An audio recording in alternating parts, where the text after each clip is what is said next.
இசையா உந்தன் அன்பு உள்ளம் பொங்குதே. இசையா உந்தன் அன்பு உள்ளம் பொங்குதே. உம் பாதம் பணிந்தேன் என்னாலும் துதியே. உம்மை அன்றி யாரை பாடுவே. இசையா உந்தன் அன்பு உள்ளம் பொங்குதே. இசையா உந்தன் அன்பு உள்ளம் பொங்குதே.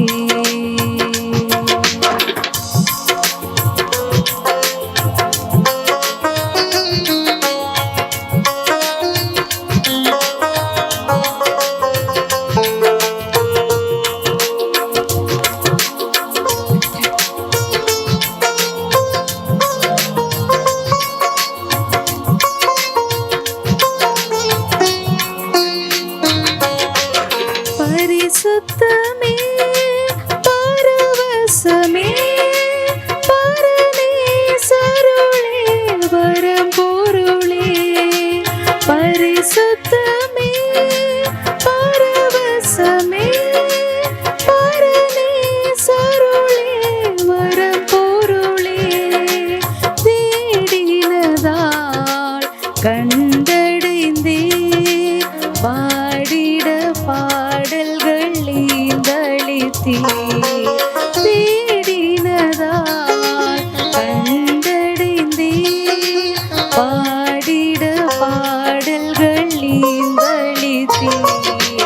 உம் பாதம் பணிந்தேன் என்னாலும் துதியே. உம்மை அன்று யாரை பாடுவேன். இசையா உந்தன் அன்பு உள்ளம் பொங்குதே. இசையா உந்தன் அன்பு உள்ளம் பொங்குதே.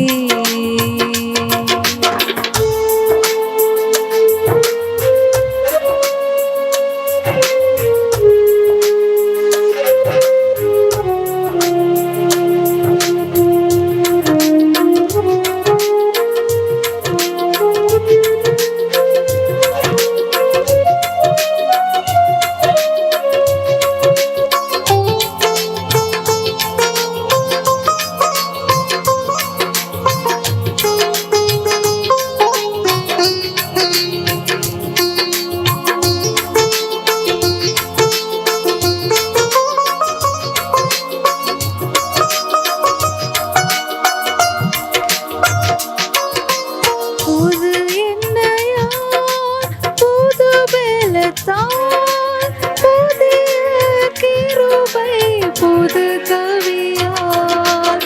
புது எண்ணெயால் புது பலத்தால் புதிய கிருபை புது கவியால். நிரப்பி நிறம் நடத்துகிறீர். நூதன சாலிமில் சேர்த்திடுவீர். நிரப்பி நிதம் நடத்துகிறீர். நூதன சாலிமில் சேர்த்திடுவீர். உம் பாதம் பணிந்தேன் என்னாலும் துதியே. உம்மை அன்று யாரை பாடுவேன். இசையா உந்தன் அன்பு உள்ளம் பொங்குதே. இசையா உந்தன் அன்பு உள்ளம் பொங்குதே.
உண்மையா என்னையும் தீர்த்திடுதே.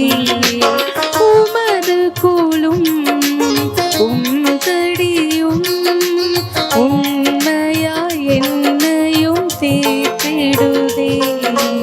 பாதம் பணிந்தேன் என்னாலும் துதியே, உம்மை அன்றி யாரை பாடுவேன். இசையா உந்தன் அன்பு உள்ளம் பொங்குதே. இசையா உந்தன் அன்பு உள்ளம் பொங்குதே. தேவன் உங்களை ஆசீர்வதிப்பாராக.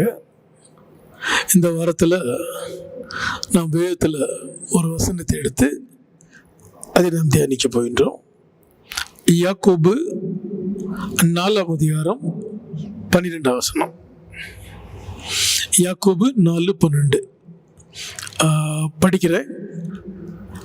நியாயப்பிரமாணத்தை கட்டளையிடுகிறவர் ஒருவரே, அவரை ரட்சிக்கவும் அழிக்கவும் வல்லவர். மற்றவனை குற்றப்படுத்துறதற்கு நீ யார்? இந்த இடத்துல யாக்கோபு ஒரு கேள்வியை கேட்குறாரு. என்ன கேள்வினா, மற்றவனை குற்றப்படுத்துவதற்கு நீ யார்? இன்னைக்கு நீங்கள் அநேக இடங்களில் பார்க்குறீங்க, அநேக விஷயங்களில் பார்க்குறீங்க. யாருமே தங்களுடைய தவறுகளை, தங்களுடைய குற்றங்களை ஒத்துக்கொள்வது கிடையாது. அந்த மனப்பக்குவம் கிடையாது. எந்த ஒரு காரணமாக இருந்தாலும் அடுத்தவங்க மேலே பழியை போட்டு தப்பிக்க முயலுறதை நம்ம பார்க்குறோம், இல்லைங்களா? யாக்கோபு 3:4 இதில் ஆக்சுவலாட்டு ஒரு அருமையான வசனம் வருது. யாக்கோபு எழுதிய அந்த நிருபத்தில் 3ஆம் அதிகாரத்தில் 2ஆம் வசனம். நாம் எல்லோரும் அநேக விஷயங்களில் தவறுகிறோம். நாம் அநேக விஷயங்களில் தவறுறோம். ஆனால் அதே சமயத்தில் நாம் நம்மை பாதுகாத்து கொள்வதற்காக, நம்ம சேஃப்டி பண்ணிக்கிடுறதுக்காக, நம்ம சைடை நம்ம கரெக்டாக பாதுகாத்து கொள்வதற்காக நம்ம என்ன செய்கிறோம்னா அடுத்தவங்க மேலே பழியை போட்டு தப்பிக்க நினைக்கிறோம்.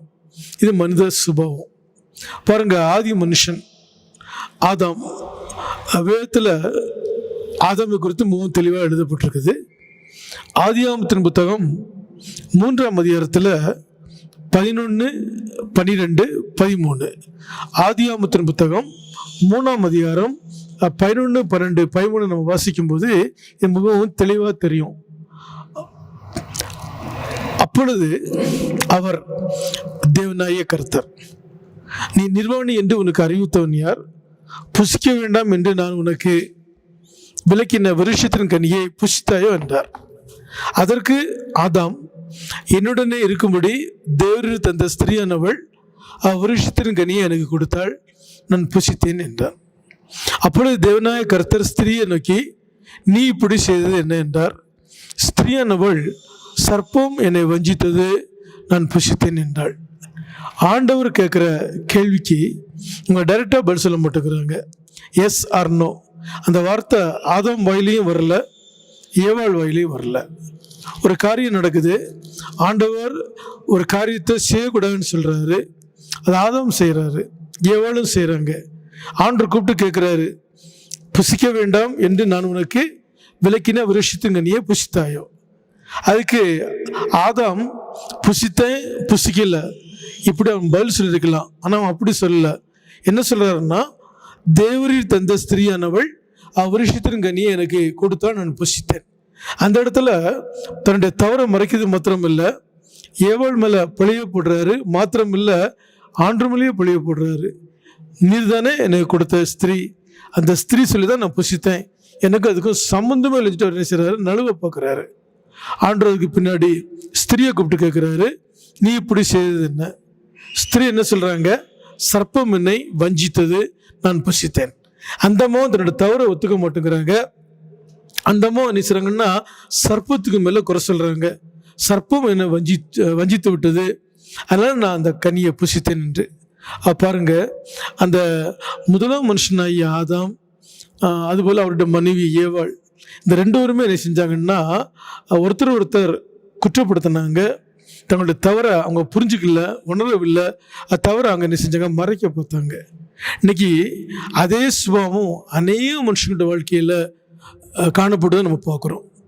நீங்கள் செய்யக்கூடிய ஒரு வேலையாகட்டும், உங்களோட குடும்பம் ஆகட்டும், அல்லது நீங்கள் போகக்கூடிய ஒரு பப்ளிக் பிளேஸ் ஆகட்டும், ஒரு தவறு ஒருத்தவங்க பண்ணுறாங்கன்னு வைங்களேன், நீங்கள் அதை கேட்டீங்கன்னா அதை அக்செப்ட் பண்ணக்கூடிய சுபாவம் ரொம்ப பேருக்கு கிடையாது.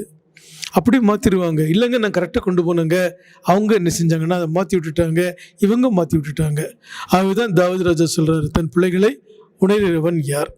எந்த சூழ்நிலையாக இருந்தாலும் சரி, அடுத்தவங்க மேலே பழி போட்டு, அடுத்தவங்க மேலே குறை சொல்லி, அடுத்தவங்களை குற்றப்படுத்தி நீங்களும் நானும் தப்பிக்க ஒருபோதும் முயற்சிக்கவே கூடாது.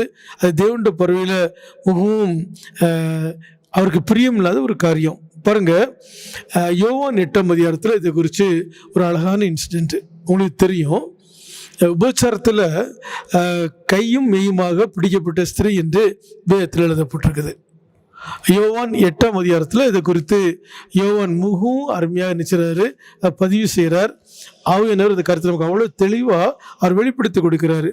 யோவான் 8ஆம் அதிகாரத்தில் 1ஆம் வசனத்திலிருந்து, இயேசு ஒலிவமலைக்கு போனார். மறுநாள் காலையில் அவர் திரும்பி தேவாலயத்துக்கு வந்தபோது ஜனங்கள் எல்லோரும் அவரிடத்தில் வந்தார்கள். அவர் உட்கார்ந்து அவர்களுக்கு உபதேசம் பண்ணினார். தேவாலயத்துக்கு போறாரு, ஜனங்கள்லாம் இயேசு இடத்துல வராங்க, ஜனங்களுக்கு இயேசு உபதேசம் பண்றாரு.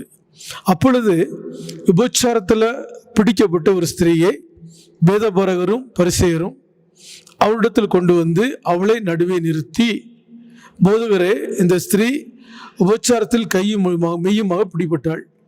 இப்படிப்பட்டவர்களை கல்லெறிந்து கொள்ள வேண்டும் என்று மோசே நியாயப்பிரமாணத்தில் நமக்கு கட்டளையிட்டிருக்கிறாரே, நீ என்ன சொல்கிறீர்கள் என்றார்கள். மோசே வேதத்தில் தெளிவாக கூறியிருந்தார், நியாயப்பிரமாணத்தில் உபச்சாரம் செய்யாதிருப்பாக. ஒரு மனுஷன் இஸ்ரவேல் ஜனத்தில் உபச்சாரத்தில் அவங்க பிடிபட்டோம்னா அல்லது உபச்சாரம் பண்ணோம்னா அவனை கல்லெறிஞ்சு கொள்ள வேணும். அவன் மோசையுடைய கட்டளை. அந்த கட்டளையை அவங்க மென்ஷன் பண்ணி இயேசுட்ட கேட்குறாங்க, மோசே இப்படி கூறியிருக்கிறாரு. பாருங்க, அடுத்த வசனம் சொல்லுது, அவர் மேல் குற்றம் சுமற்றுவதற்கான காரணம் உண்டாகும் பொருட்டு அவரை சோதிக்கும்படி இப்படி சொன்னார்கள். இயேசுவோ குறிந்து விரலினால் தரையிலே எழுதினார். அவர்கள் ஓயாமல் அவரை கேட்டுக்கொண்டிருக்கையில் அவர் நிமிர்ந்து பார்த்து, உங்களில் பாவம் இல்லாதவன் இவன் மேல் முதலாவது கல்லெறிய கடவன் என்று சொல்லி அவர் மறுபடியும் குனிந்து தரையிலே எழுதினார். அவர்கள் அதை கேட்டு தங்கள் மனசாட்சியினால் கடிந்து கொள்ளப்பட்டு பெரியோர் முதல் சிறியோர் வரைக்கும் ஒவ்வொருவராய் போய்விட்டார்கள். இயேசு தனித்திருந்தார், அந்த ஸ்திரீ நடுவே நின்றாள். இது நடந்த கதை, எல்லாருக்கும் இது தெரியும். ஒரு ஸ்திரீ தவறு பண்றா, அந்த அம்மாவை தவறு செய்யக்கூடிய சூழ்நிலையில கண்டுபிடிச்சு இயேசுடத்துல கொண்டு வராங்க. நியாயப்பிரமாணத்தை மென்ஷன் பண்ணி ஆண்டத்துல கேட்குறாங்க, இந்த அம்மா அந்த தவறு பண்ணா, மோசே இப்படிப்பட்டவங்களை கல்லெறிஞ்சு கொள்ளணும்னு சொல்லியிருக்கிறாரு, நீங்கள் என்ன சொல்கிறீங்க? இயேசுக்கு மேலே குற்றம் சுமற்றுவதற்காக அவங்க அந்த கேள்வியை கேட்டாங்க. இயேசுவை சோதிக்க முடியாத எப்படி சொன்னாங்க என்று வேதத்தில் எழுதப்பட்டிருக்குது. இயேசு கிறிஸ்து அருமையாக ஒரே ஒரு வார்த்தை சொன்னார், உங்களில் யார் பாவம் பண்ணாங்களோ அவங்க மேலே முதலாவது கல்லெறியட்டும். இந்த கொஸ்டின் தான் இன்னைக்கு மெயின். நீங்கள் இந்த நாளில் எத்தனையோ ஊடகங்களை பார்க்குறீங்க, எத்தனையோ ஸ்டேட்டஸை பார்க்குறீங்க. எனக்கு தெரிஞ்சு ஃபேஸ்புக்கில் 2-3 பேர் தொடர்ந்து எழுதிக்கிட்டே இருக்கிறாங்க. வித்தியாசமாக இருக்கும். நான் பேர் சொல்ல விரும்பல. அதில் ஒருத்தர் தெற்கத்திக்காரர் எந்த நேரமும் ஏதாச்சும் ஊழியர்களை பற்றி குறை சொல்லி எழுதிக்கிட்டே இருப்பார். அவருடைய ஸ்டேட்டஸில் ஒன்று கூட நல்லது வராது, ஏதாச்சும் குறை சொல்லிக்கிட்டே இருப்பார்.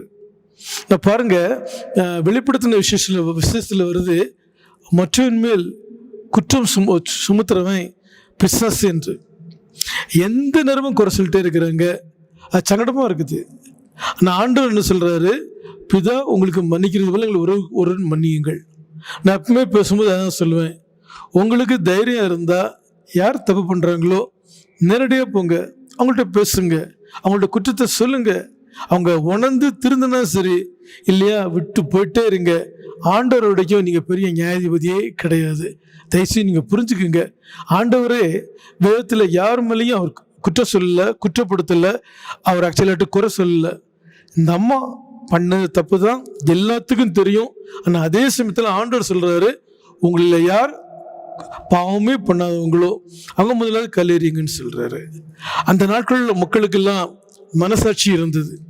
சிறியோர் முதல் பெரியோர் வர, வேதபாரகர் முதல் பரிசேயர் வர அவங்களோட உள்ள அவங்கள குத்திச்சு. ஏதோ ஒரு தவறு அவங்களோட வாழ்க்கையில் இருந்தது. எனக்கே இந்த தவறு இருக்குது, நான் எப்படி அடுத்தவங்களை குற்றப்படுத்த முடியும், நான் எப்படி அடுத்தவங்க மேலே நம்ம கை நீட்டி குறை சொல்ல முடியும்னு கேட்டு அமைதியாக போயிட்டாங்கன்னு இருக்குது. இந்த வார்த்தையை நீங்கள் கேட்குறீங்க. பைபிளில் மெயின் கான்செப்டே அன்பு தான். அன்பு குறித்து பவுல் சொல்லும்போது சொல்கிறாரு, அன்பு திரளான பாவங்களை மூடும், சாலத்தையும் தாங்கும், சகிக்கும் என்று.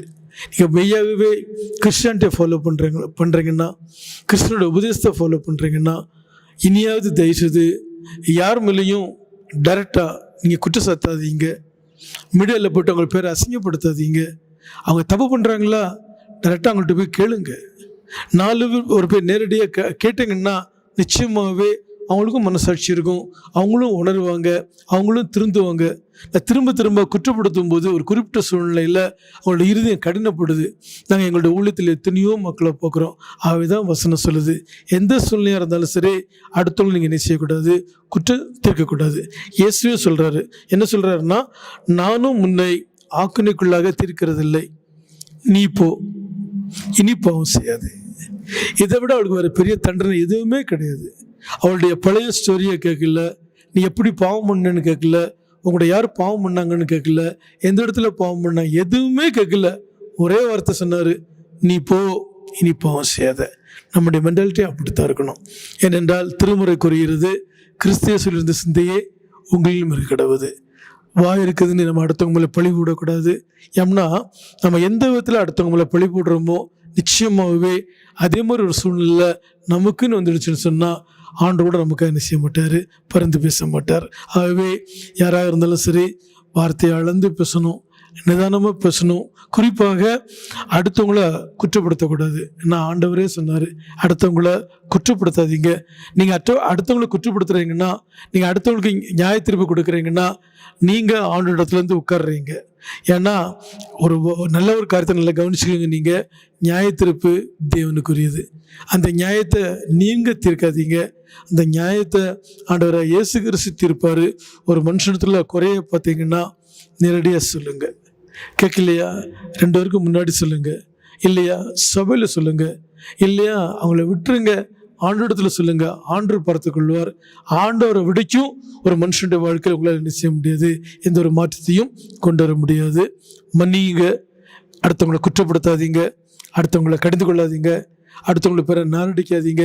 நீங்கள் எப்படி அளக்குறீங்களோ அந்த உங்களுக்கு அளக்கப்படும். இந்த மன்னிக்கக்கூடிய சுபாவத்தையும் அடுத்தவங்களை குற்றப்படுத்தாமல் இருக்கக்கூடிய கிருபையையும் இது உங்களுக்கு கொடுக்க முடியாத, நமக்கு கொடுக்க முடியாத. ஒரு நிமிஷம் நான் ஜெபம் பண்ணுறேன். கர்த்தாவே, குறை சொல்வது என்பது ஒரு ஆவியாண்டவரை, இதனால் அநேக மக்களுடைய வாழ்க்கையில் குறை சொல்லக்கூடிய அந்த சுபாவம் காணப்படுகிறது. அது ஆதி மனுஷனாகிய ஆதாம் எவாளுக்குள்ளே இருந்தது ஆண்டவரை. ஆகவே தான் அவங்க ஆண்டவரை அந்த தோட்டத்தை விட்டு துரத்தப்பட்டார்கள். இன்று எந்த மனுஷன் குறை கூறுகிறானோ, எந்த மனுஷன் குற்றப்படுத்துகிறானோ அவன் ஆண்டவரை உம்முடைய சமூகத்தை விட்டு, உம்முடைய பிரசன்னத்தை விட்டு முற்றிலுமாக நீங்கி போவான். ஆண்டவரை நாங்கள் நன்றாக அறிந்திருக்கிறோம். எவரையும் குற்றப்படுத்தாதபடி ஒருவேளை குற்றங்கள் பார்த்தோம் என்றால் அதை ஆண்டவரை அவர்களுக்கு மன்னித்து அவர்களுக்காக தேவ சமூகத்தில் பரிந்து பேசி அவர்களையும் மீட்டெடுக்க பிதாவாகிய தேவன் உதவி செய்யும். உம்முடைய நாமம் மையப்படட்டும். இயேசுவின் நாமத்தில் பிதாவே, ஆமென். தேவன் உங்களை ஆசீர்வதிப்பாராக.